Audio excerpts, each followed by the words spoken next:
Bismillahirrahmanirrahim.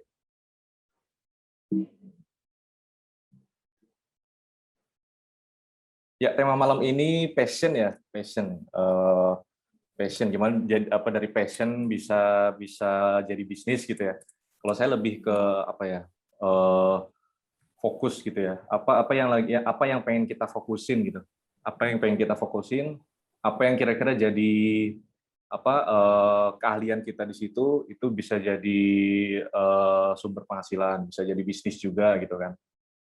Nah, biar asik nih, aku kayak kita interaktif aja kali ya. Jadi bisa bisa chat gitu, teman-teman di kolom chat gitu. Yang udah mulai bisnis siapa aja, bisnisnya apa gitu. Lalu tiga lima tahun ke depan tuh pengen pengen pengen jadi bisnismen apa gitu, pengen dikenal sebagai pebisnis apa atau pengen jago di apa gitu. Ya, buat teman-teman boleh banget isi Coba. kolom chatnya ya. Wah, ini yang ikut banyak ratusan ya. Nggak apa-apa, nggak Nah, apa-apa. untuk yang daftar itu ada di kisaran 150 Ah, kemarin, tapi kita sembari menunggu nih Pak. Biasanya ya, ada yang suka telat ya untuk joinnya. ya nggak apa-apa. Ya, ada yang makanan, ada yang mana ini? Rental PS. Wah, ini passionnya main PS nih kayaknya, Mas. Ada yang clothing dan Kosmetik, kosmetik, fashion. Iya ya. traveling Yang seperti pengen saya peregaman. share di sini sebenarnya apa perusahaan-perusahaan besar ya di dunia ya. Coba bisa sebutin nggak sih perusahaan-perusahaan besar di dunia gitu? Apa aja? Apple gitu ya, Google, Amazon gitu kan. Kalau di dunia ya. Di Indonesia ada apa? Spesial Sambel mungkin atau Indomaret gitu ya. Nah, menariknya dari perusahaan-perusahaan besar ini, mereka tuh bisnis modelnya tuh simple banget gitu ya. Bisnis modelnya simple, tajam gitu kan. Kayak Apple, ya mungkin dia dari ribuan orang ya, fokus cuma bikin desain handphone dan desain MacBook yang terbaik gitu. Tapi benar-benar terbaik di dunia gitu kan. Apa mereka nggak bisa bikin toko gitu ya? Bisa nggak sih dia bikin toko di Jakarta gitu kan? Apakah Apple semiskin itu nggak bisa bikin toko di Jakarta atau di Jogja gitu kan? Dia di Indonesia dia kolaborasi gitu sama iStore sama apalagi tuh kalau Apple tuh banyak ya. Tapi dia pengen pengen pengen fokus di situ, pengen pengen jago di situ gitu kan. Itu dia sama Google ya. Google emang dia nggak bisa bikin apa namanya macam-macam tentang IT gitu. Dia benar-benar fokus di search engine mesin gitu kan. Amazon, Amazon tuh punya produk nggak sih sebenarnya? Ya nggak? Punya produk nggak sih Amazon itu? Ya kan? Nggak punya kan? Dia benar-benar cuma fokus gimana bisa jadi sistem affiliate terbesar, tercanggih, terhebat di dunia gitu. Nah, yang aku pengen share ke teman-teman, kita tuh sebenarnya pengen pengen di pengen pengen jago apa gitu kan, pengen dalam di bidang apa gitu, pengen expert di bidang apa gitu. Nah, faktanya banyak banyak orang-orang ya di Indonesia lah ya, dia belum jago sesuatu tapi udah pindah-pindah gitu. Misalnya bulan ini pengen pengen jago tentang copywriting gitu kan, pengen jago tentang copywriting gitu. Terus bulan depan ada lagi tentang apa viral marketing atau TikTok gitu. Jadi kayak pindah-pindah gitu kan. Kalau kita taruhan sama saya ditambahnya 3 tahun kita nggak ada yang jago gitu, malah nggak ngerti apa-apa gitu kan kalau kita nggak fokus nggak tajam gitu. Jadi passion saya yang saya maksud di sini, mbak, break azan sebentar ya, samping saya mau sholat soalnya. Iya, iya boleh Pak, nggak Sorry apa-apa. sorry. Ya, kita break sebentar ya teman-teman. Ya.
Oke, lanjut lagi ya.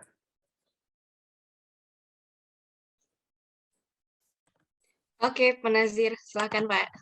Oke, suaranya jelas ya? Ya, jelas banget. Ya. Yang pengen saya diskusiin sama teman-teman, 3-5 tahun ke depan tuh kita pengen dikenal sebagai apa gitu, ya kan? Jangan sampai terlalu loncat-loncat itu juga nggak. Karena apa? Kalau kata Bruce Lee ya, jadi 10.000 jam terbang gitu kan. Jadi 10 aku ngajakin teman-teman 10.000 jam ke depan itu fokus aja gitu. Fokus aja kita pengen jago apa gitu kan. Misalnya bisnis apa gitu. Saya dari 2012 saya di kuliner gitu kan. Ya jatuh bangun ya bangkrut juga gitu kan. Bisnis mie ayam, bisnis ayam barbecue, bisnis apa namanya ayam geprek gitu kan. Ya ada yang bagus, ada yang bangkrut juga gitu. Tapi saya benar-benar cuma fokus di kuliner gitu. Dan sistem scale up yang saya jalankan ya sistem franchise gitu, kemitraan gitu kan. Bayangin kalau misalkan 2012 sampai sekarang saya gonta-ganti bisnis, tiba-tiba buka properti gitu, tiba-tiba buka fashion gitu kan. Ya mungkin nggak achieve juga ini buka punya dawet sampai 200 cabang gitu kan.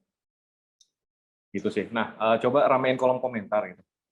Teman-teman 3-5 tahun ke depan tuh pengen jago apa gitu.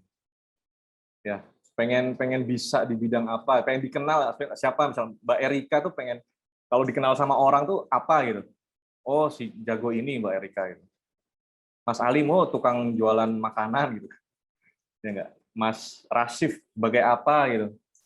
Mbak Silvi apa gitu. 3 sampai itu yang kita benar-benar tekunin. Jangan sampai karena kita di Indonesia bukan di Indonesia, di seluruh dunia orang ini ya FOMO ya, fear of missing out gitu. Jadi ada sesuatu yang baru pindah semua ke situ gitu kan.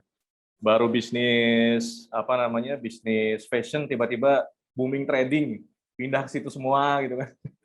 Baru berapa bulan jalanin atau berapa tahun jalanin kuliner tiba-tiba switch gitu. Tiba-tiba ganti bisnis gitu ya, ganti fokus ke trading gitu. Tiba-tiba ganti lagi, wah kayaknya properti bagus nih, marginnya gede nih, ganti ke properti gitu.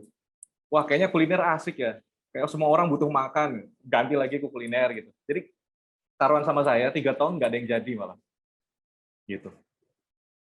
Nah, coba teman-teman apa ya 10.000 jam terbang ke depan, 10.000 jam ke depan saya pengen belajar tentang apa gitu. Tentang bisnis kuliner atau tentang bisnis properti gitu.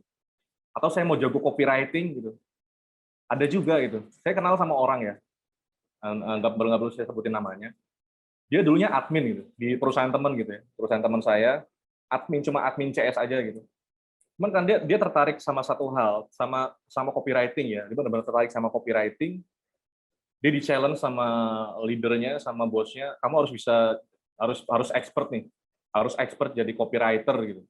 Ditantang 3 tahun ke depan kamu harus bisa salah satu yang diperhitungkan di Indonesia, salah satu tokoh copywriting di Indonesia yang sampai sampai bisa bikin buku, sampai bisa bikin seminar gitu.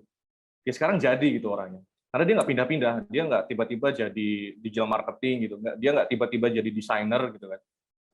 Dia benar-benar fokus belajar copywriting. Sampai sekarang dia bisa bisa buka workshop sendiri gitu. Harganya juga mahal gitu. Kalau mau belajar sama dia tuh HTM-nya aja 4 juta gitu kan. Karena benar-benar dalam di situ dia. Itu sih yang pengen saya ajak ke teman-teman. Passion, fokus gitu ya. Passion itu artinya kita pengen jago di apa? Apa bidang apa yang pengen kita tekuni gitu. Dan itu bisa apapun sih. Nah, saya kebetulan di kuliner, saya dari dulu emang sempat banyak tergiur gitu. Diajakin properti, diajakin ternak gitu kan, diajakin bisnis fashion, bisnis herbal, kosmetik gitu. Ya cuma saya bilang, saya nggak bakal berhenti sampai saya punya ratusan cabang gitu. Begitu saya punya ratusan cabang dan sudah goal apa yang menjadi target saya, baru deh bisa nyoba yang lain gitu kan. Gitu ya teman-teman ya. Jadi jangan gampang berpindah-pindah gitu. Nah, ini bisnis journey saya ya, sebelum yang Dawet sekarang. Jadi sempat buka mie ayam gerobakan gitu kan. 3 bulan lah, 3 bulan tutup ya, sukses tutup gitu. Lalu pernah buka juga ayam legend. Ayam legend tuh ayam barbecue gitu, nggak jelas lah ayam, macam-macam ayam ada lah. Kecuali ayam itulah, macam-macam ayam ada. Bangkrut juga, 6 bulan bangkrut. Tapi saya ya tetap jalan terus gitu di kuliner ya kan, penasaran. Teman-teman kok bisa sampai puluhan ratusan cabang, masa saya nggak bisa gitu. Bayangin ketika saya give up di situ gitu kan. Oh, udah kayaknya bisnis kuliner susah lah. Jaga SOP-nya susah gitu, terus jaga kualitasnya susah gitu kan. Terus kayaknya quality control-nya susah, kayaknya semua buka kuliner itu. Saya nyerah sih, kayaknya enak ini nih, jualan jilbab kayaknya enak gitu. Berhenti di situ yang mungkin saya nggak ketemu nih formula bisa buka 200 cabang dawet gitu kan. Pernah juga buka ayam geprek dulu pas hitsnya ayam geprek gitu ya. Teman-teman mungkin ngerasain juga di mana-mana tiba-tiba ayam geprek. Nah, itu lumayan sampai 5 tahun lah saya buka di situ. Buka ayam geprek sampai 5 tahun dan alhamdulillah sebelum Covid sukses tutup juga gitu. Bangkrut juga, banyak tanggungan juga gitu kan. Sempat buka stick juga sampai akhirnya saya nemu lah apa sih bisnis yang kira-kira bisnis kuliner ya yang saya emang nyaman ngejalaninnya, bisa sampai bisa sampai buka cabang banyak, ratusan cabang gitu dan low risk ya, termasuk low risk gitu kan, termasuk nggak butuh banyak modal dan lebih fleksibel juga bisnisnya. Ya, ketemulah formulanya si Dawet ini gitu.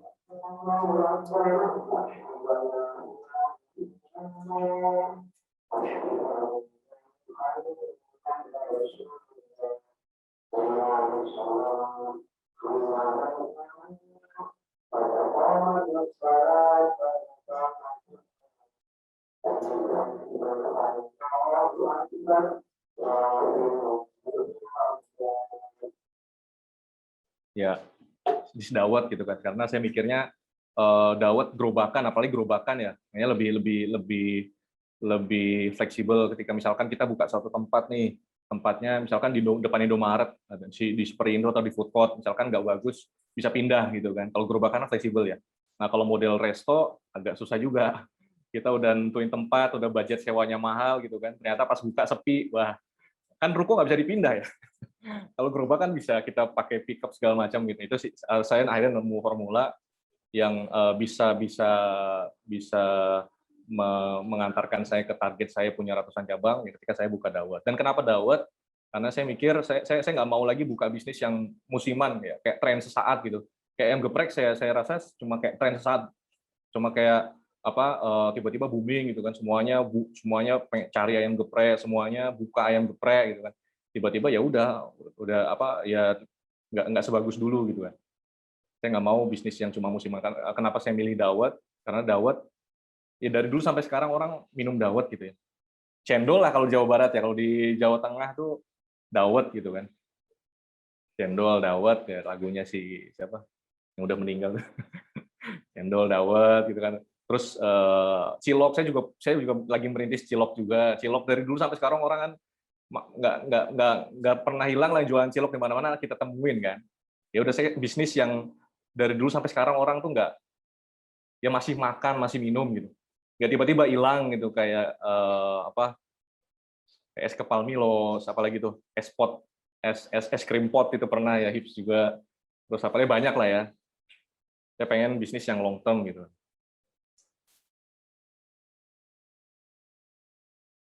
Nah, kembali ke pertanyaan tadi ya, teman-teman mau dikenal sebagai apa sih?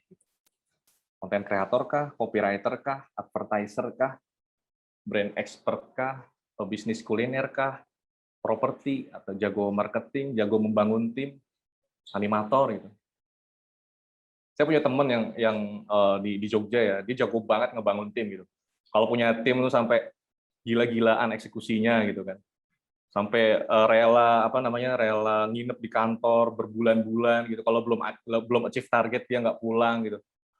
Sampai dibuang-buang ke luar negeri gitu kan, nggak dikasih uang, nggak dikasih HP, dikasih challenge gitu kan, dibuang ke Papua, dibuang ke Singapura, nggak tanpa HP, tanpa dompet. Tapi punya tim yang benar-benar apa ya, benar-benar berkualitas gitu, benar-benar yang loyal, benar-benar siap fighting buat perusahaan gitu. Dia jago banget. Jadi teman-teman di Jogja kalau mau belajar tentang bangun tim sama dia gitu kan. Ada juga brand expert gitu. Kalau teman-teman kenal beberapa di Indonesia kayak Mas Dodi Zulkifli, Pak Subiakto gitu kan. Brand expert gitu. Benar-benar mereka ya cuma ngebahasnya branding aja gitu. Nggak pernah tiba-tiba dia bahas tentang finance gitu kan. Nggak pernah tiba-tiba bahas tentang ternak tarantula apa-apa gitu kan. Benar-benar fokusnya cuma di branding gitu. Nah, teman-teman 10.000 jam ke depan, 3 tahun ke depan, pengennya fokus di apa gitu. Kuliner, kosmetik, fashion. Oke. Dan make sure kita nggak pindah-pindah gitu ya. Nggak tiba-tiba ganti bisnis apa gitu kan. Maaf, salah. Apa tuh? Siapa tuh? Gitu ya. 10.000 jam ke depan pengen jago apa. Dan benar-benar alokasikan waktu gitu. Jadi benar-benar yang ditonton YouTube-nya ya tentang bisnis kuliner, tentang copywriting gitu kan. Beli buku copywriting gitu. Ikut workshop copywriting gitu. Gaul sama orang-orang yang jago copywriting. Saya janji deh, 3 tahun ke depan bakal jago di situ. Kalau udah jago tuh, kalau udah expert tuh kayak kita effortnya lebih sedikit ya. Banyak orang yang bakal ngajak kolaborasi sama kita gitu. Ya nggak? Ya saya nih misalkan, saya nggak ngiklan ya. Kalau saya punya 200 cabang, tahu-tahu udah pada tahu aja Mas Alim punya 200 cabang dawet. Banyak yang datang pengen minta tolong di scale up bisnisnya, di set up sistem franchise gitu.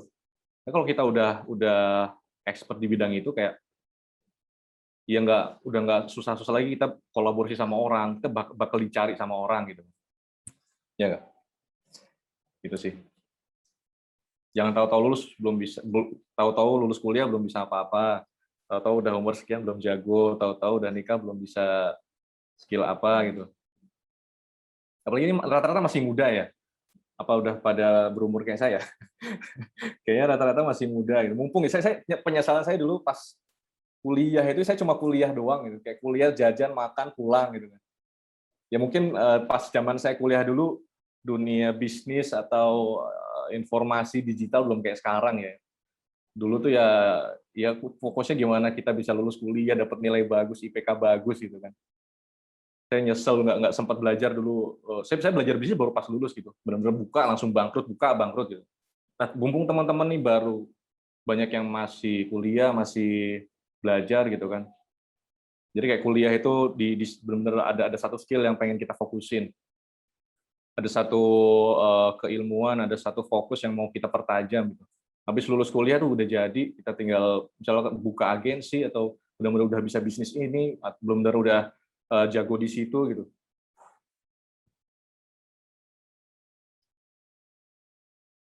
Fokus, pertajam, jangan pindah-pindah.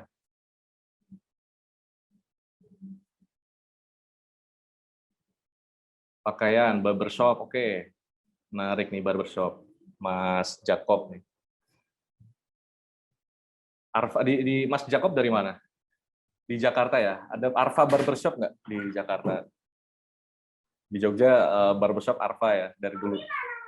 Ownernya Pak Arif ya. Terus sekarang punya ratusan barbershop gitu kan. Ya fokus cuma buka barbershop aja gitu dia. Bentar Mbak, bentar ya.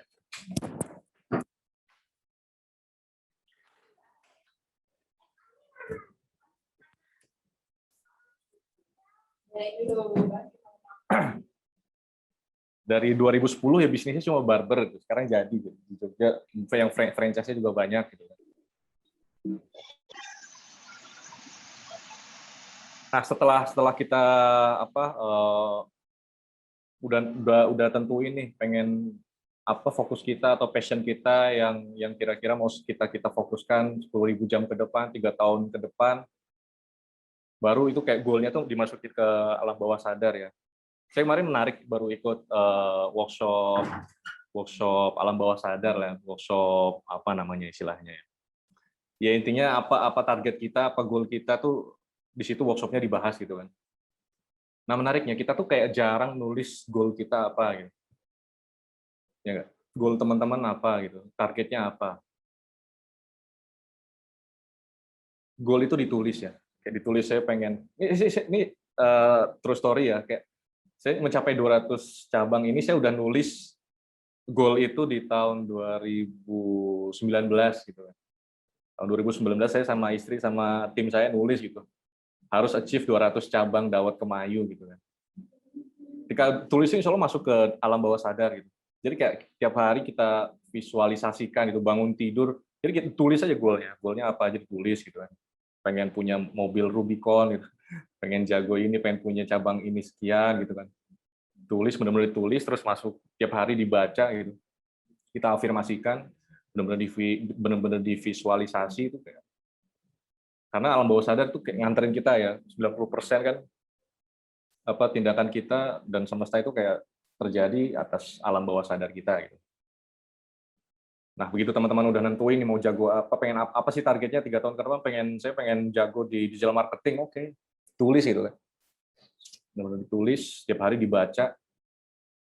Action-nya pun yang mengantarkan ke sana gitu ya.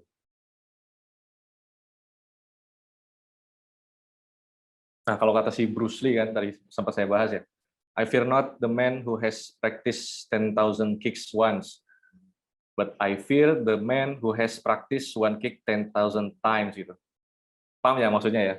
Jadi si Bruce Lee itu nggak takut orang yang melatih 10.000 tendangan satu kali gitu. Jadi lebih takut sama orang yang ngelatih satu tendangan tapi 10.000 kali gitu kan. Bedanya kerasa ya. Jadi kayak wah jago banget di bidang itu gitu. 10.000 kali dia latihan gitu kan. Ya kita nggak usah keluar-keluar, orang udah tahu so si Mas Alim jagonya ini, Mbak Silvi jagonya itu gitu. Benar-benar fokus gitu. Nggak pindah-pindah. Sampai expert banget, sampai jago ya, sampai bisa dikatakan kalau level kalau di karate ada sabuk gitu ya. Sampai jadi sabuk hitam gitu. Ya kan? Sampai jadi sabuk hitam. Jangan cuma bisa ini sabuk kuning udah pindah ke ini, bisa itu baru belum sabuk hitam udah pindah kemana lagi, itu jadi kayak dia nggak jadi gitu. Karena target kita kan kita pengen dikenal sebagai apa tadi seperti saya bahas di awal tadi ya, kita pengen dikenal sebagai apa sih gitu. Nah, oke, back to business nih. Kalau kita analogikan ke bisnis, mau jago di bisnis apa gitu. Kalau tadi kan skill ya, oke, saya mau jago copywriting, oke, saya mau jago mau jago digital marketing, saya mau jago di konten, saya mau jago di branding. Kalau di bisnis teman-teman mau jago bisnis apa? Dan itu yang benar-benar difokusin selama 3 tahun ke depan.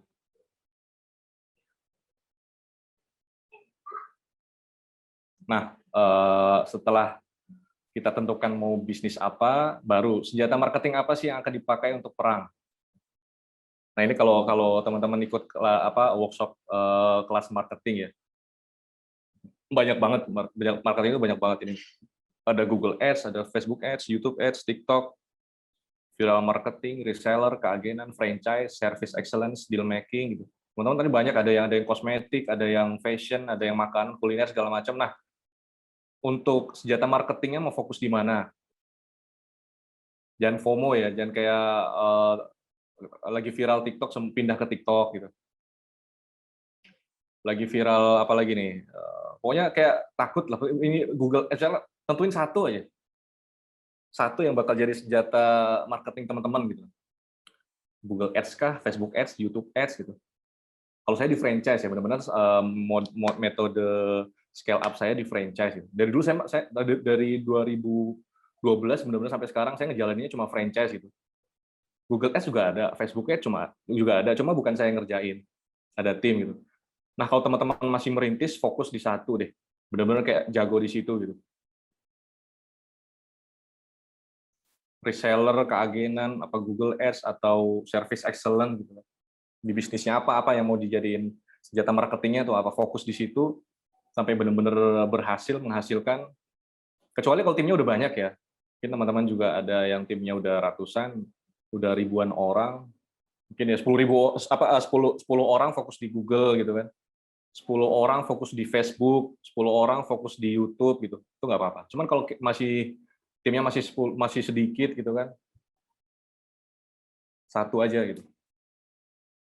Ada yang bilang, wah Facebooknya udah ketinggalan zaman. Sekarang zamannya TikTok gitu. Nggak juga. Kalau kita cari, masih ada nggak sih miliarder yang hidup dari Facebook Ads? Masih ada gitu kan. Oh, Google Ads sudah lawas lah, udah nggak relevan segala macam. Masih ada nggak miliarder yang hidup dari Google Ads gitu? Tapi dia benar-benar sabuk hitam di situ gitu. Benar-benar kalau pendidikan tuh apa ya? Profesor di situ gitu. Nggak tiba-tiba dia pindah ke reseller, franchise gitu. Benar-benar dari awal sampai sekarang dia benar-benar fokusnya di Google Ads gitu, di Facebook, di IG gitu, nggak pindah-pindah gitu. Di Dealmaker ada juga teman saya yang tim dia properti ya, benar-benar fokusnya tuh ngumpulin orang yang jago ngedilin gitu. 10 orang tim jago ngedilin semua gitu, sampai angkanya miliaran, benar-benar orang yang jago sekali angkat telepon langsung deal, langsung terjual berapa unit gitu kan. Karena treatmentnya di situ gitu. Nah, kalau boleh nentuin teman-teman mau apa nih senjatanya untuk marketing ini? Atau misalkan pengen punya tim, aku pengen punya tim yang fokus dulu di mana gitu. Yang fokus dulu di Facebook Ads bisa juga gitu. Tapi benar-benar jangan berhenti sampai jadi profesor gitu. Jangan berhenti sampai sabuk hitam gitu. Jangan tiba-tiba pindah, wah kayaknya YouTube asik nih, tim pindah ke YouTube gitu. Ada TikTok kayaknya sekarang yang alay-alay bagus nih, pindah ke TikTok gitu kan. Itu nggak akan jadi sih.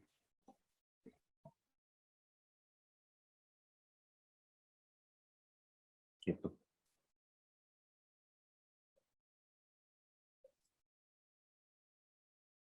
Nah, ini dari sekian banyak tadi bisnis saya yang sekarang bertahan jadi tinggal 3 ya. Daud Kemahayu, Cilok Akhir Zaman, sama saya punya ini juga workshop ya. Itu setelah saya punya kuliner, makanya saya punya IO. Karena saya senang belajar sih ya, senang ikut workshop, senang ikut event gitu kan. Jadi ya udah kayaknya saya passion di sini, saya ngadain aja lah. Saya buka aja lah bisnis workshop ya. Bisnis ya, besok nanti ada acaranya. Kalau boleh nanti teman-teman bisa join. Nah, ini bisnis yang saya sekarang lagi jalanin. Tapi nggak jauh-jauh dari kuliner. Ngadain workshopnya pun ya workshop yang temanya kuliner gitu kan.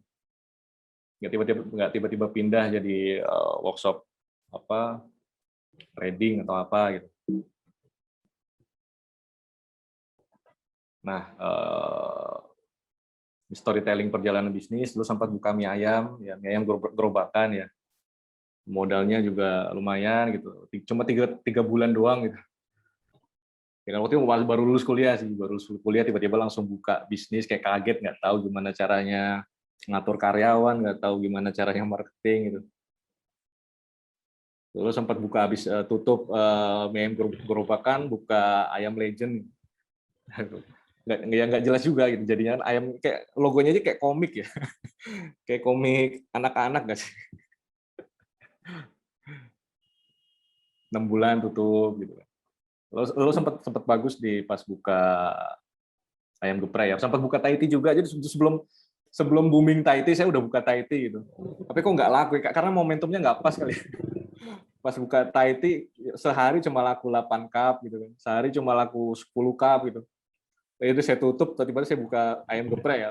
Terus sekarang tiba-tiba Thai tea buka banyak banget gitu. Dan ramai semua gitu. Jadi momentum juga ini sih ya, ngaruh sih ya. Teman-teman kalau misalnya gamesnya pengen cepet dapat banyak uang, ya manfaatin momentum, tapi jangan telat. Kayak kemarin lagi trendingnya Crovel ya, tahu Crovel ya? Sikat gitu, langsung buka cabang banyak gitu. Sekarang kalau sekarang buka udah telat gitu, udah kayak orang jenuh lah, apa sih Crovel udah, ya kayak gitu doang gitu. Pernah ini CI Sapi ya, kalau teman-teman tahu ya, CI Sapi itu. Nah, kalau gamesnya emang cuma pengen game cash di awal, ya manfaatin momentum. Kayak dulu saya ayam geprek. Tapi sebenarnya waktu ayam geprek itu nggak ini sih, nggak ngira kalau itu cuma tren saat. Saya benar-benar buka karena pengen bisnis itu gitu. Cuman ternyata karena tren tutup akhirnya nggak, orang udah bosen gitu kan. Profil sei sapi itu sempat teman saya buka sei sapi telat gitu. Orang udah pada udah pada buka banyak cabang, tiba-tiba dia baru buka itu ya udah. Ya, karena sapi ya, sapi kan orang di Indonesia sebulan makan sapi berapa kali sih? Belum tentu satu bulan sekali kan ya. Mendingan ayam gitu kan. Ya, kalau emang gamesnya pengen grab cash cepet ya momentum sikat, tapi jangan nggak berharap sustain gitu. Nah, ini lumayan bertahan bisnis saya selama 5 tahun lah ya ayam geprek ini, sampai sempat buka sampai 25 cabang di Jawa ya, di Lampung ada satu, tapi ya apa namanya tutup juga gitu karena ya model bisnis yang terlalu high risk. Karena saya nggak expert di situ sih ya. Saya nggak expert di bisnis yang unitnya terlalu besar, yang model resto gitu, karena banyak kompleks ya untuk apa namanya manajemen di dalam bisnis restoran tuh kompleks banget. Ini di bisnisnya dulu yang ayam geprek. Nah yang sekarang alhamdulillah temu formula buka dawet bisa sampai sekarang bisa scale up karena itu tadi saya benar-benar nggak berhenti untuk terus belajar menyalurkan passion saya untuk bisa dan jago di bisnis kuliner sampai tercapai target pengen buka ratusan cabang gitu. Saya nggak tiba-tiba pindah ke properti, saya nggak tiba-tiba pindah ke bisnis apa gitu kan. Benar-benar fokusnya cuma kuliner gitu. Yang mulai kesampaian. Habis dari sini, apakah saya mau pindah bisnis lain? Ya mungkin belum, karena ada angka juga nih, ada target yang pengen saya capai juga gitu kan. Ada tanggungan yang harus saya bayar juga gitu. Jadi kayak, oke, saya bakal perbanyak lagi nih cabang dawet sampai kemarin raker sama tim pengen buka sampai 1.000 cabang gitu kan. Ayo kita gas gitu. Dan nggak pindah-pindah dulu gitu. Nggak tiba-tiba saya bisnis yang lain, bisnis herbal atau bisnis kosmetik gitu. Karena fokus itu susah ya. Takutnya kalau nanti tiba-tiba kita banyak bisnis itu malah nggak ada yang jadi gitu, malah hancur semua gitu. Yang sini baru dirintis, baru udah mau hasilnya udah bagus, tiba-tiba pindah ke yang lain itu malah apa ya? Malah nggak ada yang jadi kalau menurut saya. Gitu. Nah, karena ini sesinya interaktif, coba teman-teman deh, saya bantu chat ya, ngobrol aja apa namanya, yang pengen teman-teman bisa itu bisnis apa sih ke depannya?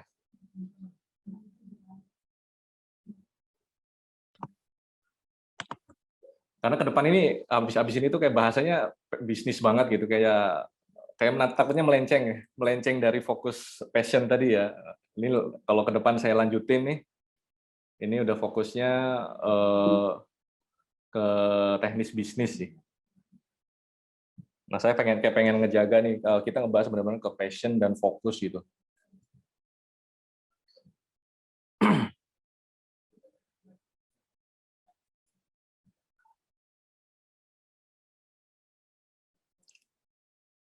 Boleh nggak Mas kalau kita menggunakan beberapa senjata marketing, contohnya kita pakai FB Ads, IG Ads, dan website.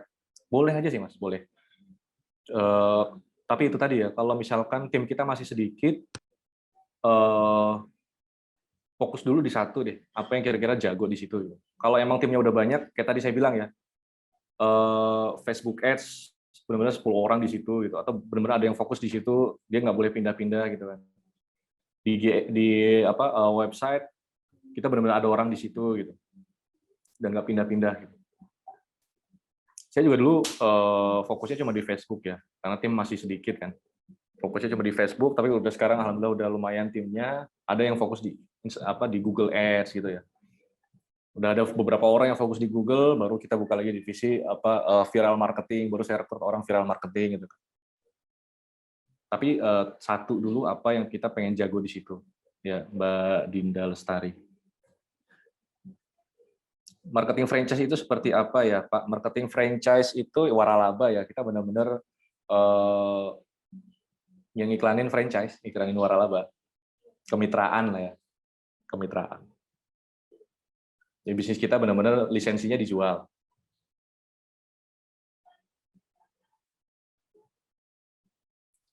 Yang lain? Ada yang mau share? 10.000 jam terbang ya, 10.000 jam ke depan teman-teman pengen bisa apa, pengen jago apa, pengen bisnis apa, dan nggak pindah-pindah. Kalau sharing ilmu bisnis, kita banyak teman-teman lebih jago di sini ya. Saya cuma pengen share kenapa saya bisa sampai di titik ini ya, karena tadi kayak saya benar-benar fokus gitu, benar-benar nggak pindah, nggak sempat pindah-pindah.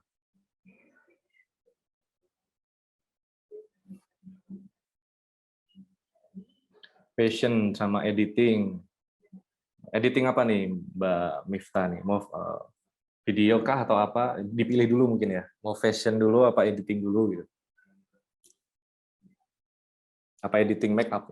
Apa editing baju nggak apa-apa juga. Kosmetik oke, good. Benar-benar fokusnya di kosmetik gitu. Sampai punya berapa juta reseller gitu, berapa ratus ribu agen gitu. Kuliner. Oke, good. Kuliner.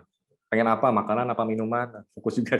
Karena sekarang saya mau fokusnya di bisnis gerobakan gitu. Kalau saya ya, karena kuliner itu kan luas ya. Ada restoran, ada kafe, ada frozen food, ada Japanese food, ada macam-macam. Nah, sekarang saya pengen fokus cuma di gerobakan, kuliner gerobakan. Nah, pengen grup namanya Gerobakan Grup. Cuma pengen fokus di gerobakan yang lebih fleksibel, yang kayaknya kalau pengen buka 100 cabang tuh cepat tercapainya gitu kan. Gerobak ya, kecil-kecil. Kalau restoran kan pengen 100 cabang susah banget, satu aja maintenance-nya susah gitu. Mbak Erika Triani mau apa gitu, mau kulinernya mau apa gitu. Bingung banget pengen ke fashion apa kuliner. Sukanya apa? Mas Nazif. Lebih kayaknya saya kalau fokus ke sini bakal bagus nih, fashion apa kuliner itu. Nggak ada yang salah ya sebenarnya. Cuma kayak kita menentukan fokus selama 3 tahun ke depan cuma di situ.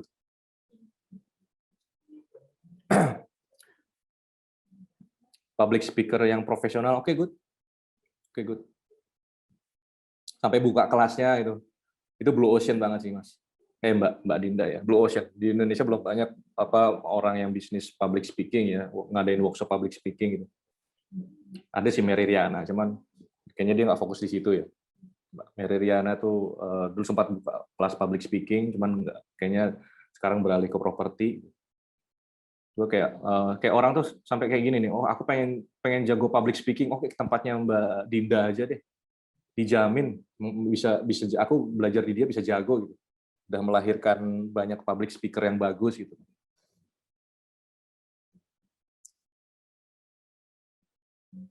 Tukang jualan baju, oke, good. Pengen bisa apa nih, terkenal karena jualan cemilan, oke, good. Sampai bisa kayak Maichi gitu, sampai bisa kayak Zanana gitu kan. Tapi benar-benar fokus jual cemilan gitu. Nggak tiba-tiba jual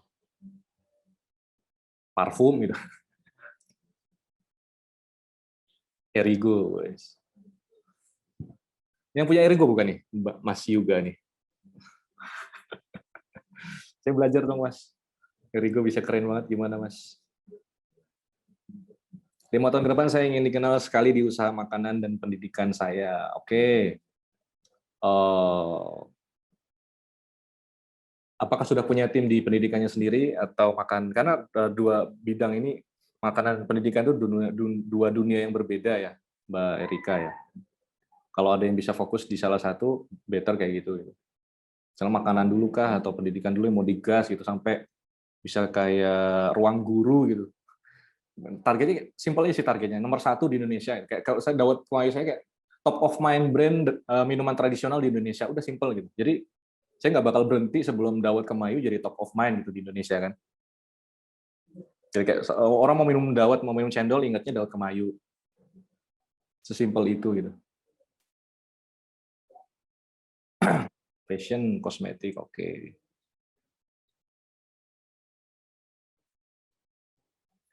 Oke, jam berapa sekarang? Udah jam 8. Oh, nanti ada ini ya, sesi tanya jawab ya.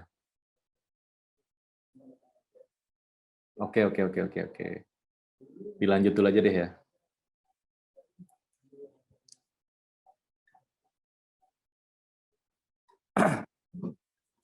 Nah, faktor kegagalan bisnis saya yang tadi ya, mie ayam, lalu ayam geprek, lalu Thai tea segala macam, itu karena pertama saya tidak riset.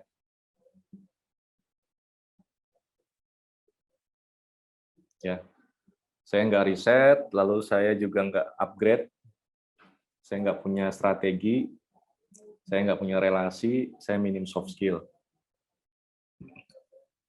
Itu kenapa teman-teman yang baru mau mulai bisnis belajar dulu gitu. Karena harga sebuah kegagalan itu mahal sih. Emang katanya kita harus ngelewatin gagal dulu. Tapi bukankah better ya kalau kita belajar dulu gitu, riset dulu apa sih ini bagus nggak sih bisnisnya gitu. Kita kayak ngumpulin data, kira-kira bisnis ini bakal long term apa enggak, ada marketnya atau enggak gitu kan. Karena bakal capek sih.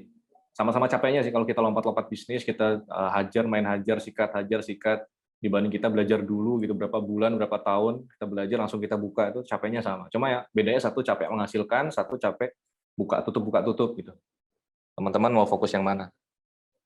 Terus kayak nggak upgrade juga itu. Saya dulu pengen bisnis kuliner tapi saya nggak upgrade. Ya ingin mikirnya gampang gitu. Buka kuliner tuh mikirnya gampang gitu. Saya nggak belajar tentang bisnis kuliner, saya nggak ketemu sama pelaku bisnis kuliner, saya nggak ikut workshopnya, saya nggak beli bukunya, main asal buka gitu. Ya itu hasilnya 3 bulan tutup, 6 bulan tutup gitu kan. Nggak punya strategi, ya nggak punya strategi. Buka nanti gimana sih, strategi grand opening kayak gimana, strategi mendatangkan customer gimana, strategi untuk menjaga quality control gimana. Gitu. Main asal buka. Relasi nggak mendukung. Menariknya, ketika kita bergaul sama orang-orang yang kita pengen fokus di situ, itu ke depan tuh kita bakal jadi gitu. Kayak saya dari dulu ya gaulnya sama orang-orang yang bisnis franchise, yang bisnis kuliner banyak cabang. Saya dulu belajar dan berteman sama Pak Yoyo, warung spesial sambal ya. Di Jakarta ada nggak spesial sambal TSS gitu ya. Saya berteman dengan beliau, sama Mas Jody warung steak gitu. Benar-benar gaul sama dia, jalan sama dia, belajar bareng dia gitu. Terus sama Mas Kufron Haus gitu kan. Berteman dengan orang-orang, berrelasi dengan orang-orang yang sebidang yang pengen kita fokusin enak. Karena kalau udah berteman tuh dia bakal dengan sukarela buat sharing gitu ya. Kalau nggak kenal kan siapa, saya nggak bakal share ke kamu, saya nggak kenal kamu. Tapi kalau udah berteman tuh kayak, oh gini loh, Lim, kamu mau buka cabang tuh, kamu fokus dulu misalkan kayak fokus menu USP di produk kamu apa, terus cara buka cabang gini, cara mendapatkan mitra tuh gini, kamu bikin proposal, kamu bikin iklan gitu kan. Itu hal-hal yang nggak bakal kita dapat di sekolah. Dan kalau kita cari pun ilmunya yang mahal juga, workshopnya mahal. Kalau kita berteman dengan dia kan kayak bakal feel free to share gitu dianya kan. Dan minim soft skill, saya nggak punya soft skill, gue main asal buka. 4 pilar Kaizen, teman-teman tahu Kaizen ya? Kaizen itu perbaikan terus menerus gitu. Kalau bagi saya 4 pilar Kaizen, quality question, hijrah, insight focus, sama networking sih. Quality question itu maksudnya kita mempersiapkan pertanyaan yang bakal menuju ke goal kita gitu. Kita ketemu sama orang siapa sih? Kita benar-benar nyiapin pertanyaan gitu. Tiap hari kita nanya ke diri kita belum bisa apa sih? Si itu kok jago itu gimana ya caranya ya? Oh Pak Jody kok bisa sih buka warung steak banyak cabang gitu? Gimana sih caranya gitu? benar-benar quality question gitu. Tiap hari kayak menyiapkan banyak pertanyaan untuk diri kita sendiri. Kita mau upgrade apa, kita mau bisa apa gitu. Terus hijrah. Kalau dulu saya hijrah tuh karena ya hijrah aja kalau di Muslim ya. Kalau teman-teman Muslim kayak saya benar-benar nggak mau nakal lagi. Saya benar-benar nggak mau jadi orang yang malas sholat gitu kan. Saya nggak mau jadi orang yang nggak sedekah gitu. Benar-benar saya hijrah, total hijrah gitu. Dari kebangkrutan saya sebelum yang dawet ini, yang kayak ngakui kesalahan, oh saya banyak salahnya, saya gini-gininya. Benar-benar pindah, benar-benar tobat lah istilahnya.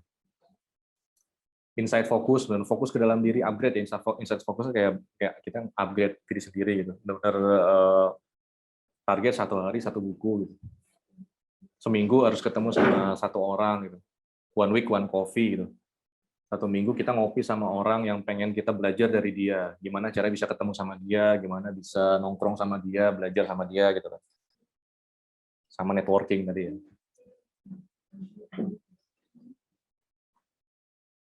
Empat pilar Kaizen. Sama prosperity conscious. Ini saya saranin teman-teman sih. Ini sebenarnya buku lama ya, udah ada yang baca belum ya? Sadar Kaya sama Tajir Melintir. Mungkin udah ada beberapa yang baca ya. Di Gramedia ada. Saya pernah ikut workshopnya juga Pak Mardigu ya kalau tahu ya. Sadar Kaya dan Tajir Melintir tentang prosperity conscious. Jadi kayak kita tuh kayak nggak boleh cancel doa gitu. Cancel doa gitu. Misalnya kita pengen, ya Allah saya pengen, ya Tuhan saya pengen punya duit 1 miliar nih bulan ini gitu. Tapi dalam hati kita kayak kayaknya nggak mungkin, udah cancel gitu, kayak nggak bakal tercapai gitu. Kita yakin aja apa yang pengen kita capai. Kayak saya nulis 200 cabang tuh jangan ada keraguan sedikit pun. Kalau kita dalam hati kita ada terbesit dikit aja, kayaknya nggak mungkin deh, dari mana duit 1 M ya sebulan lagi kan. Ya udah nggak achieve juga gitu. Tapi kayak kalau udah terbangun dalam bawah sadar, benar-benar kita yakin dan kita nggak cancel doa kita sendiri, insya Allah tercapai. Fantastic Five in starting business. Ini kita mau langsung pertanyaan atau gimana Mbak Sylvie? Ini slide-nya masih banyak banget. Udah 8:10 ya? Ya belum ya? Belum sih Pak, masih ada Belum. waktu. Nanti kita kasih reminder lagi aja. Oke. Ya, silahkan Pak. Fantastic Five in starting business. Take risk gitu ya. Ini kayak ilmu basic sih. Take risk ya pastilah kita harus ambil resiko gitu. Habiskan jatah gagal. Tadi sama saya bahas ya. Kayak kita ngabisin jatah gagal. Jatah gagal saya nggak tahu. Ini mudah-mudahan yang sekarang ini udah jatah gagal udah habis gitu.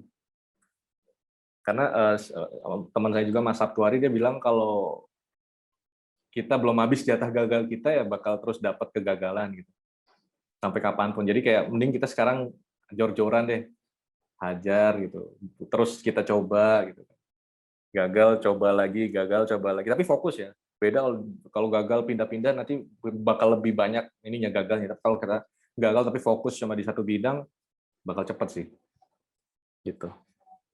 Habiskan jatah gagal gitu. Saya gagal geprek, saya gagal mie ayam, saya gagal Thai tea, saya gagal buka stick juga, saya gagal gitu. Yang mudah-mudahan dawet ini nggak gagal. Makanya saya terus nyoba apa sih sebenarnya titik di mana saya bisa mencapai goal saya gitu. Kalaupun ini harus gagal ya nggak apa-apa juga ya, pembelajaran yang mahal kan. 200 cabang tutup, tiba-tiba tutup semua gitu, tahu-tahu nanti saya dikasih apa lagi nggak tahu. Ya saya terus coba terus aja, habisin aja jatah gagalnya. Relasi itu tadi saya sering-sering bahas tadi ya tentang relasi ya. Nah relasi itu menentukan potensi rezeki sih. Mas Ipo Santosa bilang kita adalah 5 teman terdekat kita. Gitu. Coba bisa di ini nggak sih? 5 teman terdekat kita itu siapa? Gitu. Terus kayak kita, dia itu income-nya berapa per bulan gitu. Nah mungkin kita nggak jauh-jauh dari situ gitu. Yang relasi menentukan potensi rezeki. Kalau teman-teman gaul sama orang yang bisnisnya miliaran gitu, bisnisnya banyak cabang, 5 orang terdekatnya di situ, ya kita bisa juga kayak mereka gitu. Tapi kalau kita gaulnya sama orang yang ngeluh terus, sama orang yang banyak masalah gitu kan, ya kita bakal ke bawah gitu. Karena kita adalah relasi kita adalah 5 orang terdekat kita.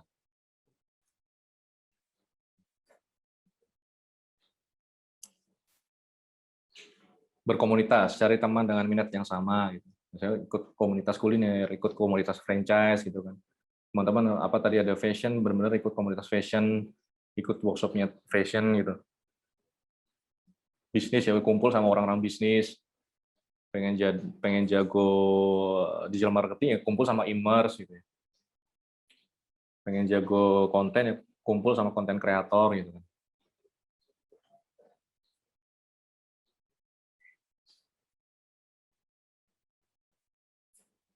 Sama USP ya.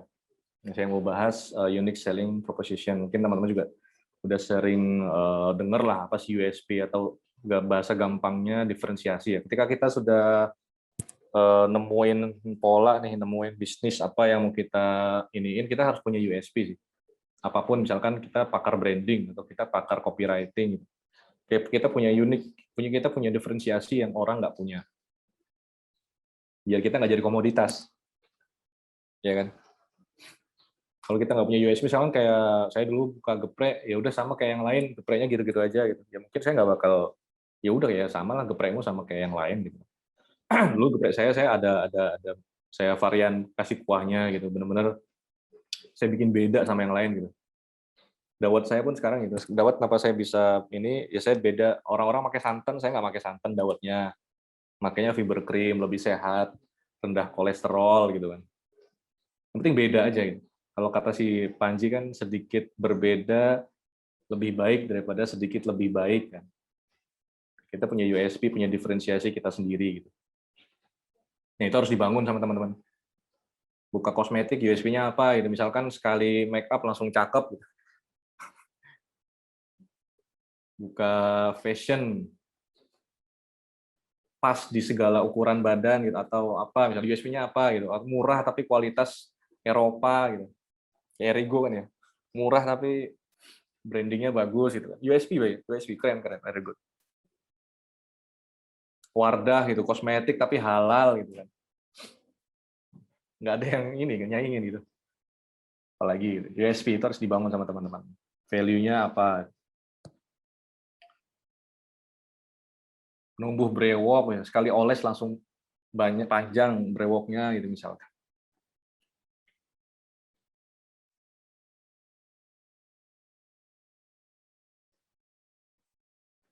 Atau new kategori gitu ya, USP misalnya USP tadi udah beres atau new kategori gitu, new kategori of kayak ini ya Pentis Pizza kalau teman-teman tahu ya, new kategori of pizza, wah jadi perbincangan gitu, oh pizzanya beda nih, pizzanya bentuknya kayak Pentis gitu kan, new kategori apa dulu ada warung abnormal ya kan new kategori of Warmindo gitu kan, si abnormal itu,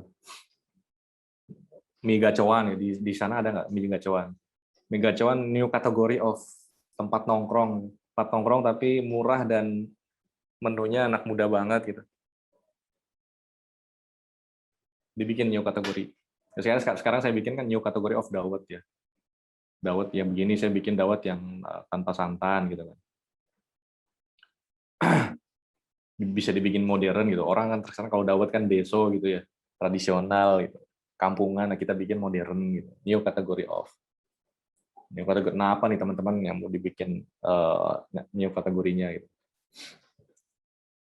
Sama problem solving. Produk kita jadi problem solving nggak sih gitu kan. Jadi solusi apa enggak gitu. Ada marketnya apa enggak gitu. Karena di riset ini bisnis tutup karena nggak ada market. Makanya tadi saya bilang di awal ya, kalau bisa kita tuh riset dulu. Ada nggak sih yang bakal beli produk kita gitu. Kita tawarin ke teman-teman bakal beli produk kita apa enggak gitu. Kalau kita sendiri jadi customer, kira-kira saya bakal beli produk saya apa enggak gitu. Karena 40% kegagalan itu karena nggak ada market. Karena produk kita nggak ada marketnya, terus nggak jadi problem solving juga, ya udah siap-siap tutup.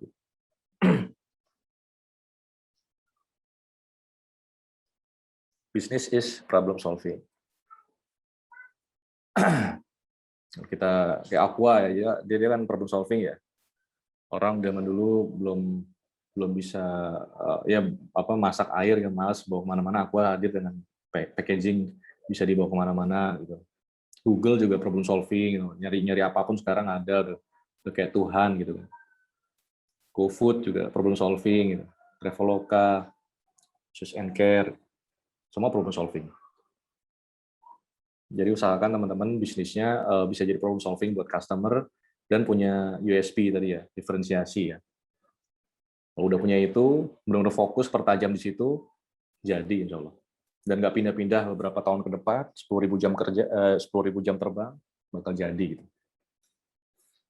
Ya, udah 8.10 nih Mbak, mau dibuka question nggak? Ya, teman-teman, kita mulai diskusi lebih dalam nih sama Pak Nazir melalui diskusi question and answer. Untuk Sarah, mungkin Sarah boleh ambil alih ya untuk Q&A-nya.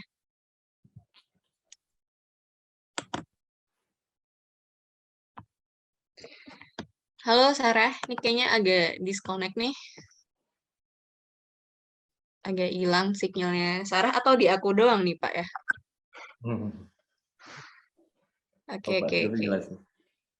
Nah, kayaknya dari moderator kita, dari Sarah, ada sedikit problem untuk Oke. koneksinya. Nah, Ya. jadi dari pemaparan materinya Pak Nazir cukup jelas sekali ya teman-teman, banyak sekali materi dan teori yang bisa kita ambil dari Pak Nazir ini. Presentasinya sangat banyak ilmunya ya, seperti itu ya. Semoga teman-teman yang sudah ada di sini bisa menyimak dengan baik tadi ilmunya, bisa mendapatkan ilmu yang baru dan bisa kalian praktekkan nih ilmunya. Nah, buat teman-teman yang masih bingung, boleh drop pertanyaannya. Tadi sudah ada beberapa yang sudah kasih pertanyaan di kolom chat, aku bakal bacain satu persatu, mulai dari Dinda Lestari ya. Gimana sih caranya bangun branding bisnis sampai orang-orang itu bisa mengenal bisnis kita di alam bawah sadarnya nih, Mas? Ya. Marketing is games of number ya, Mbak Dinda ya. Pernah nonton filmnya Will Smith nggak sih yang judulnya Fokus kalau nggak salah ya? Nah itu ada salah satu scene yang menarik bagi saya. Dia kayak judi gitu, dia pas ketemu sama orang di tribun apa sih rugby ya, ketemu sama penjudi dari Cina gitu kan. Langsung judi aja gitu, siapa pemain yang ini, siapa pemain yang ini. Nah tapi dia udah tahu nih, udah kayak ini incerannya dia nih, dia pasti bakal ngajakin judi gitu. Bakal ngajakin judi dan dia setting semuanya biar dia menang judi sama si orang ini. Nah, tadi yang saya bilang tadi di awal ya, gamesnya adalah marketing is a matter of numbers, games of numbers. Jadi kayak sebanyak-banyaknya kita hajar aja sih, gitu kan.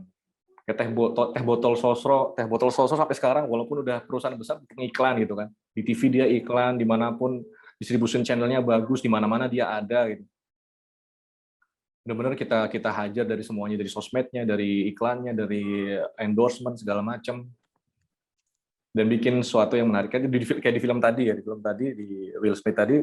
Jadi kenapa dia misalkan si pacarnya itu bisa nunjuk yang bakal ditunjuk sama si orang Chinese tadi pemain nomor 77 gitu. Jadi di setting dari awal sejak si orang ini masuk hotel angka 77 itu nongol di mana-mana gitu kan. Di resepsionis, terus di nomor pintu. Terus ada orang demo angkat nomor 77 gitu kan. Terus ngasih bill ada nomor 77, terus taksi datang ada nomor 77 gitu sih. Jadi kayak 77 itu masuk banget ke alam bawah sadar dia waktu 77. Begitu dia gambling judi yang dipilih sama dia itu nomor 77 dan si ceweknya tadi nebak bener itu menang taruhan gitu. Yang saya mau bilang karena kita di dunia yang full of noise ya, benar-benar kita bertarung dengan jutaan konten, dengan jutaan brand, dengan jutaan informasi. Ya gamesnya number sih Mbak, perbanyak benar-benar perbanyak marketingin brand kita dari semua channel yang bisa kita pakai. Dari sosial medianya, kalau pengen fokus di sosial media, hajar sebanyak-banyaknya di sosial media. Banyakin cabang sebanyak-banyaknya. Kolaborasi sebanyak-banyaknya. Oke. Contohnya kayak Indomaret ya. Orang sekarang bingung mau ke swalayan gitu. Ya udah karena Indomaret ada di mana-mana kan. Udah Indomaret aja lah. KFC pengen makan ayam enak ya. Pengen makan ayam enak KFC aja gitu. Bener-bener dia cabangnya di mana-mana, di TV juga ngiklan terus gitu. Itu kalau menang budget ya. Kalau menang budget kita bisa iklan habis-habisan. Tapi kalau kita nggak ada budget, kita harus menang di gila sih. menang gila atau menang budget gitu. Pilihannya itu sih. Kalau nggak ada budget ya menang gila. Gila gimana caranya? Ya benar-benar hajar dari tim kita, benar-benar promo, benar-benar iklan, benar-benar kolaborasi gitu. Bikin event, bikin games, bikin interaksi sama customer gitu kan. Kalau nggak menang budget harus menang iklan. Kalau ada budget ya better benar-benar dialokasikan buat budget iklan tersebut. Begitu, Mbak Dinda. Oke, semoga menjawab ya pertanyaan dari Dinda. Kalau boleh aku kasih kesimpulan sedikit, jadi kita harus pandai-pandailah memaksimalkan networking kalian, kemudian maksimalkan juga sosial media, bisa sosial media pribadi, sosial media bisnis, supaya awareness dari brand kalian juga semakin besar dan semakin banyak orang yang tahu seperti itu. Nah, Tuh. kemudian pertanyaan selanjutnya, ini pertanyaan yang cukup bagus dari Jacob Adi. Pertanyaannya adalah untuk meminimalisir risiko kegagalan, apakah metode terbaik untuk memulai usaha menurut Mas Nazir?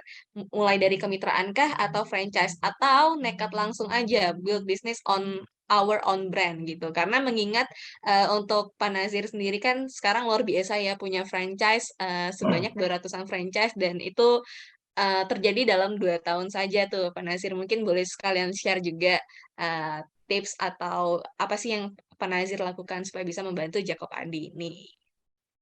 Oke, siap. Meminimalisir risiko kegagalan, apakah metode terbaik untuk memulai usaha? Mhm. Meminimalisir resiko,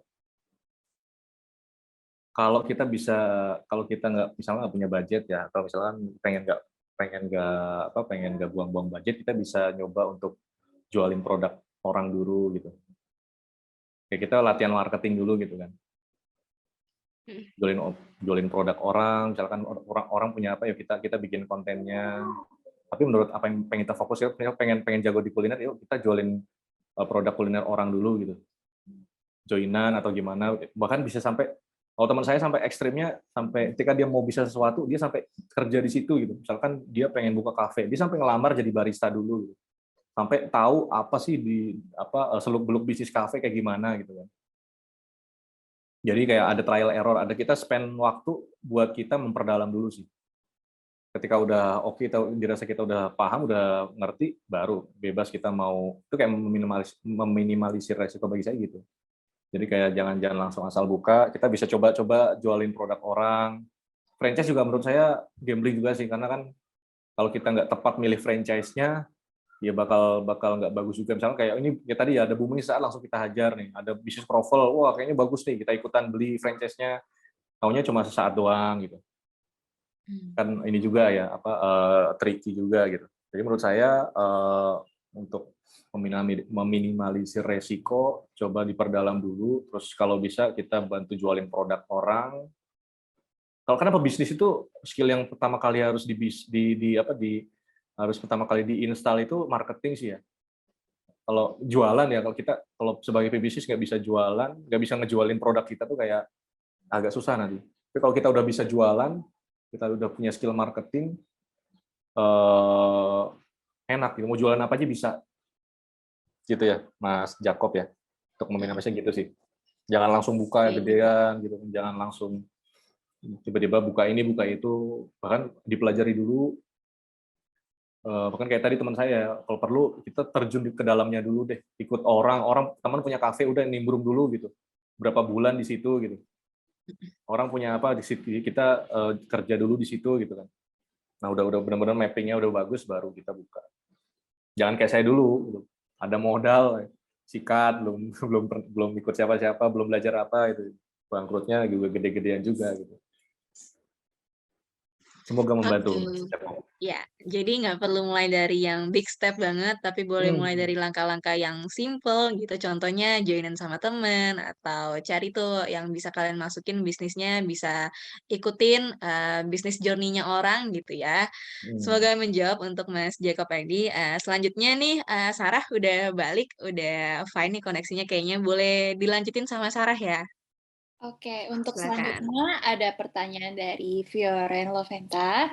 Jadi pertanyaannya ini, menurut Bapak, apakah untuk menjadi pengusaha sukses lebih baik harus dari jurusan yang berkaitan dengan bisnis, atau apakah dari jurusan yang tidak berkaitan dengan bisnis juga memiliki peluang yang besar Seperti misalnya Mbak Fioren ini sangat menyukai musik seperti songwriter, namun jurusan kuliah yang diambil tuh teknik, teknik logistik, karena peluang kerja terjamin. Nah, kalau permasalahan kayak gitu gimana nih, Pak?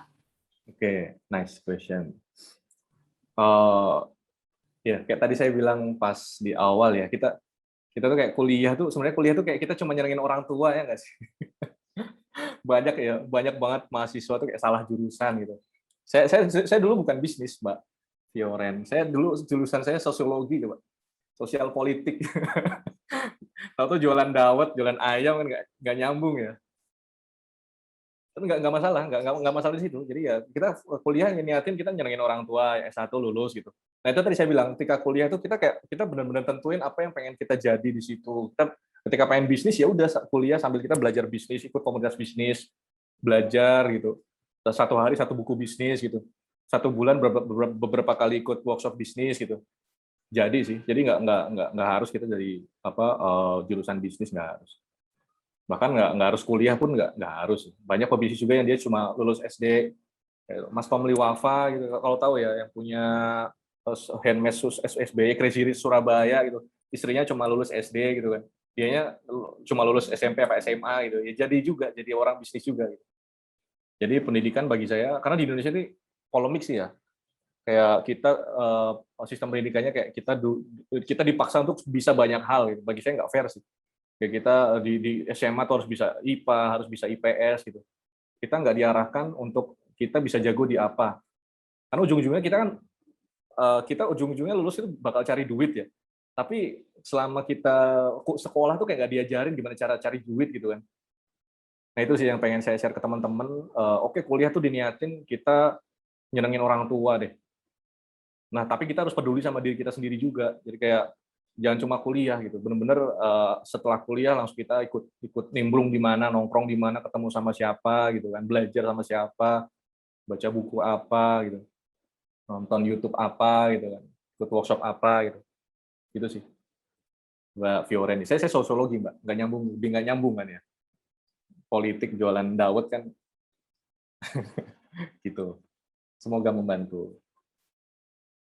Oke, jadi intinya jurusan kuliah itu juga tidak menjamin untuk menutup kemungkinan untuk memulai bisnis ya. Ya. Berikutnya ada pertanyaan dari Kak Erika. Kak Erika bertanya, bagaimana sih Pak cara agar produk bisa dikenal banyak orang untuk para usahawan baru, dan bagaimana cara perhitungan menentukan harga produk yang kita jual per satuan agar HPP dengan harga jual produknya seimbang, minimal BEP atau tidak rugi itu Pak. Nah, kalau kayak gitu gimana tuh? Oke, thank you Mbak Erika. Gimana caranya produk kita bisa dikenal banyak orang untuk para usahawan baru? Tadi saya bilang ya, kalau kita nggak menang budget, nggak menang duit, ya kita harus menang gila gitu. Ya benar-benar dari Mbak Erikanya sendiri semasif mungkin iklanin produknya, promo ke teman-teman, promo kemanapun, kolaborasi ke KOL. Banyak sekarang KOL atau influencer yang masih murah-murah gitu. Coba aja kolaborasi sama dia, ada yang gratis, kita bisa kirim gitu. Tapi kita benar-benar nggak berhenti, benar-benar selama berbulan-bulan fokus kita ngiklanin produk kita gitu. Kalau kita nggak menang budget, kalau menang budget ya bisa coba ngiklan gitu, karena ngefek juga kita budget ke digital marketing itu bagus juga. Nah salah satu brand saya ya kenapa bisa sampai 200-an cabang, karena saya ada satu strategi yang saya pakai. Saya pakai strategi Facebook Ads dengan budget ya, dengan budget ads itu bisa mencapai goal. Tapi kalau misalnya nggak ada budget, dulu saya juga pas merintis Dawet nggak ada budget juga, Mbak. Jadi ya kayak saya promoin ke teman-teman, ke relasi-relasi, ayo nyobain dong, ada yang suka, tiba-tiba ada yang pengen buka kemitraannya gitu kan. Tapi kita benar-benar fokus jualin di situ. Dari circle kita dulu deh, teman-teman kita mau beli produk kita apa enggak gitu. Kalau teman-teman kita aja ogah, misalkan wah males beli atau misalkan produk kita kurang oke, ya berarti harus diperdalam lagi di produknya gitu. Sampai teman-teman kita aja suka, orang temannya teman kita suka, dari circle kita obat nyamuk ya, tier 1, tier 2, tier 3 udah oke, baru sambil ngumpulin budget buat iklan gitu kan. Gitu ya Mbak Erika. Terus Begini cara perhitungan itu kan harga produk yang kita jual per satuan agar HPP dengan harga jual produknya seimbang, minimal BEP dan tidak. Ya itu rumus HPP udah tahu ya. Jadi bahan baku dikurangi biaya-biaya itu HPP. Lalu kita pengen margin berapa nih? Dan perlu di riset juga ya. Misalnya Mbak Erika jual produknya apa? Ya kita punya batas pricing di situ ya. Nah, orang rata-rata jual ayam harga sekian, ya kita nggak boleh di atasnya itu gitu. Kayak misalnya HPP ayam tuh 5.000 gitu. Kita pengen margin berapa? 5.000 misalkan. Kita jual 10.000, masih ada nggak sih orang jual ayam 10.000? Masih ada, oke sikat. Tapi jangan sampai HPP 5.000 kita jual ayam 100.000 gitu. Bisa juga sebenarnya, atau kita jualnya di mana gitu. Dan apa keunikannya gitu. Jadi kayak ada batas maksimal dan batas minimal. Batas minimal tentu jangan sampai kita cuma mentok di HPP ya, karena namanya bisnis harus untung kan. Harus ada margin gitu. Kalau batas maksimal ya batas di mana orang-orang sewajarnya jual produk itu berapa. Nanti baru ketemu HPP. Gitu Mbak Erika. Semoga membantu. Ada yang masih bingung nggak? Kalau tadi dari jawaban saya ada yang masih bingung, di chat lagi aja nggak apa-apa ya.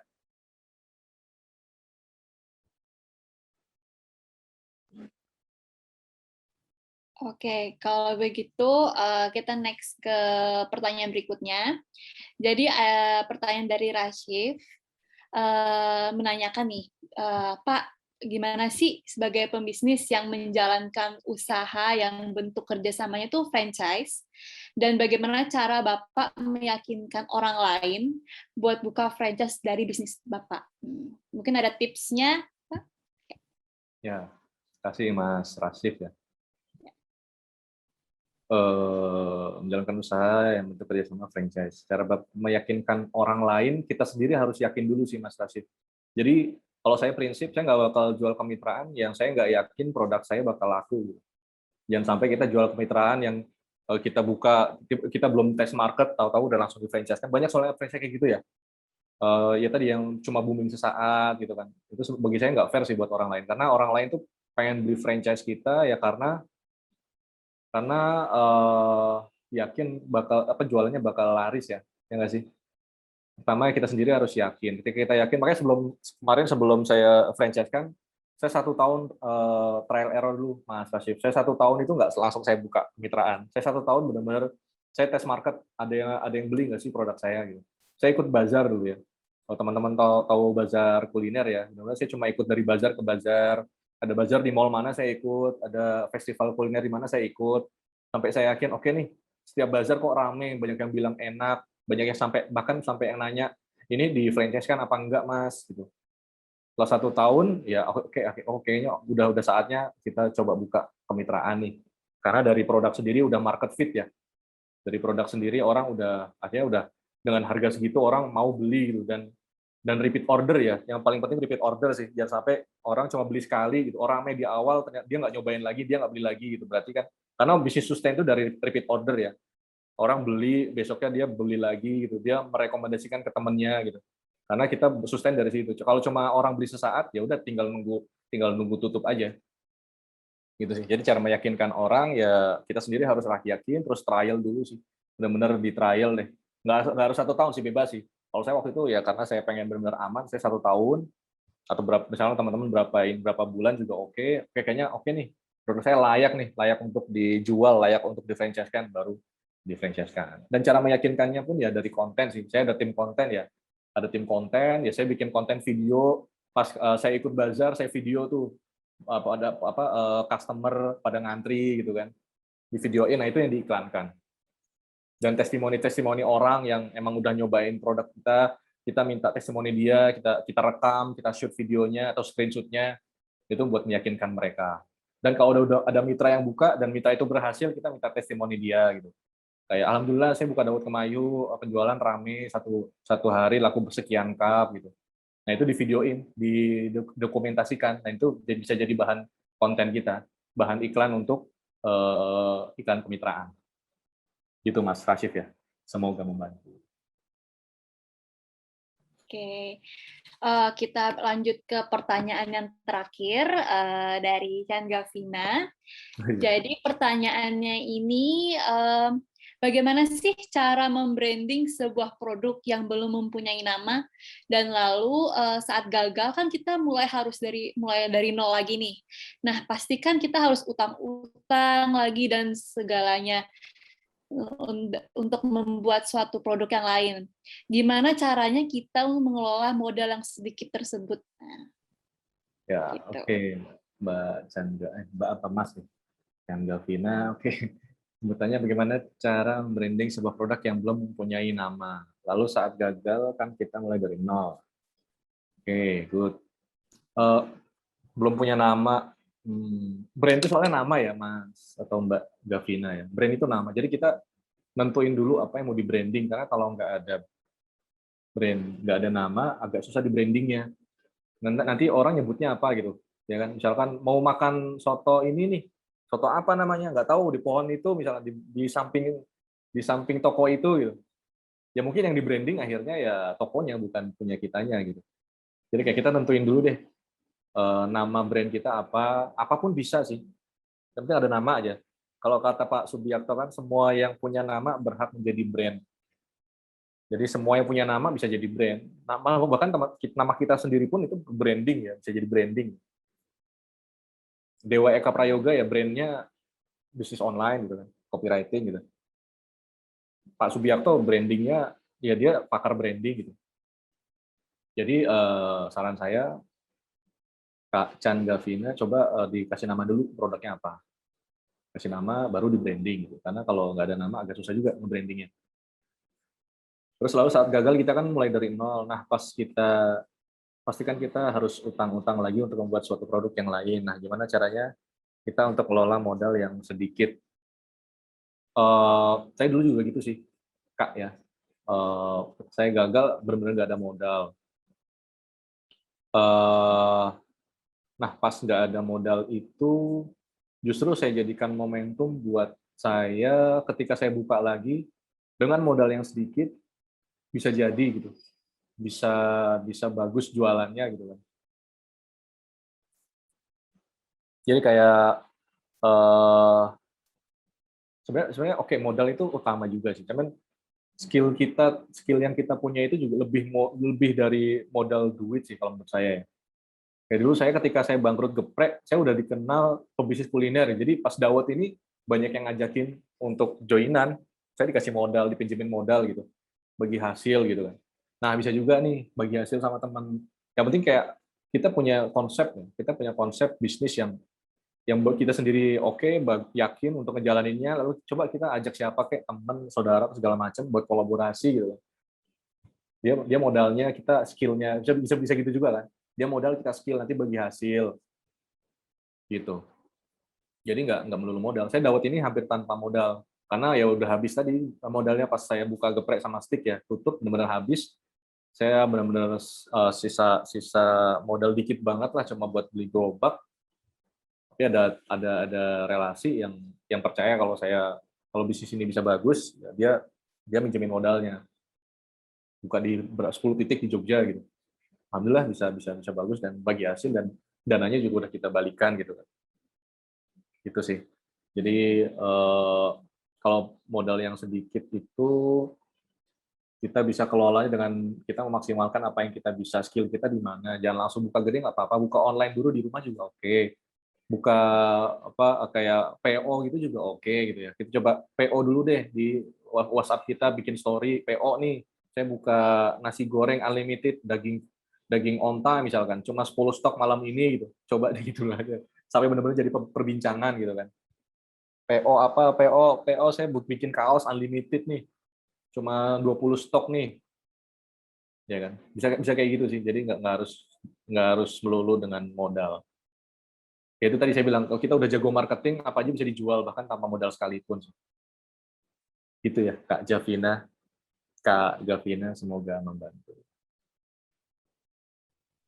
Oke, terima kasih Pak Nazir atas sharing seputar topik materi kita hari ini.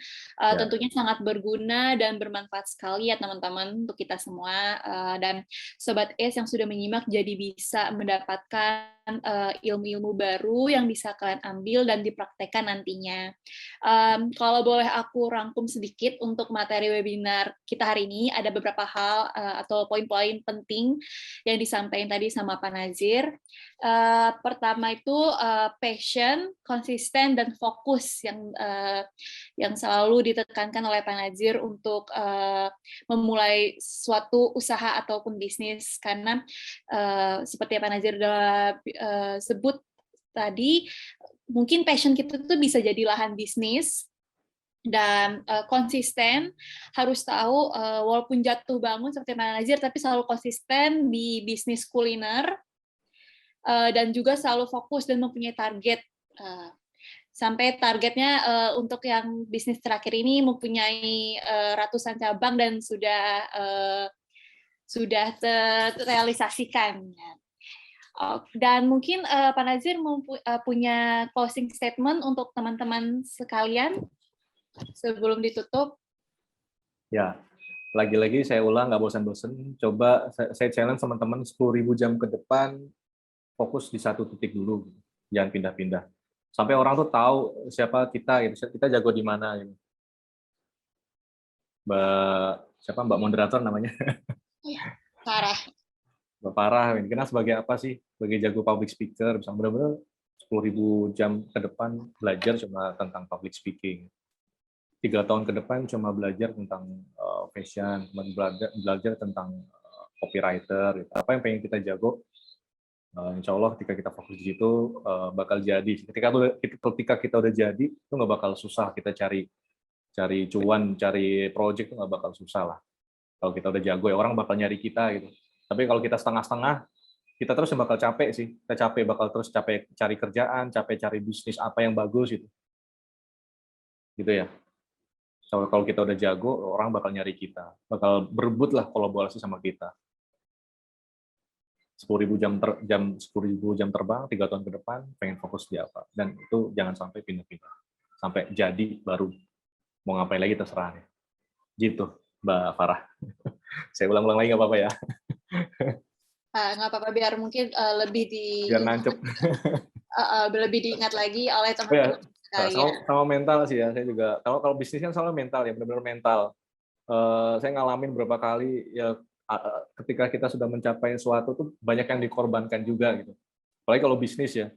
Contohnya saya banyak berkorban, banyak cekcok sama teman, sama keluarga juga dijauhin gitu. Ketika kita benar-benar fokus gitu kan.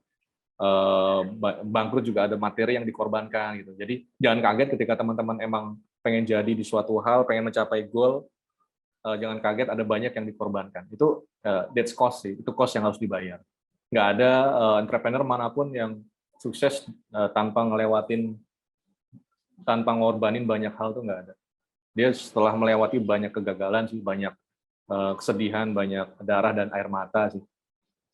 Dan itu jangan kaget nanti ke depan ketika itu tadi kayak tadi saya bilang ya, lewat habisin aja jatah gagalnya gitu.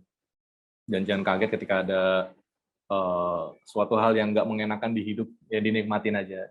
Itu salah satu proses bisnis ya, proses pendewasaan bisnis. Kayak saya pun sampai sekarang masih banyak juga problem gitu kan, masih banyak banget lah kalau udah bisnis kayak saya sekarang banyak banget pasti problemnya pasti bakal levelnya bakal naik. Nah itu kita hadapin aja. Mental sampai kapan sih kita kuat jalanin bisnis? Kalau kita nyerah ya udah sampai di situ aja perjalanan kita kan. Tapi kalau kita hajar terus, maju terus ya bakal sampai di titik dimana kita udah menikmatin hasilnya. Gitu Mbak Farah. Makasih banyak. Oke, berarti kita tambah satu poin lagi, yaitu mental yang harus diubah ya jadi mental entrepreneur, jadi lebih tahan banting karena tentunya perjalanannya tidak akan selalu dan lurus saja gitu. Dan tapi untuk teman-teman yang masih punya pertanyaan, jangan berkecil hati dulu, karena teman-teman bisa banget tanya lewat grup webinar atau grup komunitas e-commerce ya. Jadi teman-teman bisa drop pertanyaan dan berdiskusi melalui forum yang ada di website e-commerce.org. Jadi sebelum kita tutup webinar di malam hari ini, aku mau menyampaikan beberapa informasi penting nih. Pertama, seperti yang sudah disampaikan sebelumnya, bagi teman-teman yang baru mau memulai bisnis tapi bingung mulainya gimana, atau mungkin masih takut atau ragu untuk memulai bisnis skala yang besar dengan modal yang besar juga, jadi ACE punya solusinya nih teman-teman. Kalian bisa coba dengan jadi reseller di Asia Komersi. Di program reseller ini, kalian bisa mengakses ratusan katalog produk dari berbagai kategori seperti produk kesehatan, elektronik, produk kecantikan, makanan, dan minuman, terus produk untuk ibu dan anak, fashion, hingga peralatan rumah tangga yang unik. Produk-produk tersebut bisa kalian akses secara gratis di aplikasi Asia Komersi. Bagi kalian yang tertarik untuk menjadi reseller di kita, gampang banget caranya. Cukup download aplikasi Asia Komersi yang tersedia di iOS dan Android. Kemudian melakukan verifikasi dengan upload selfie dan KTP. Yang kedua, info terkait e-sertifikat.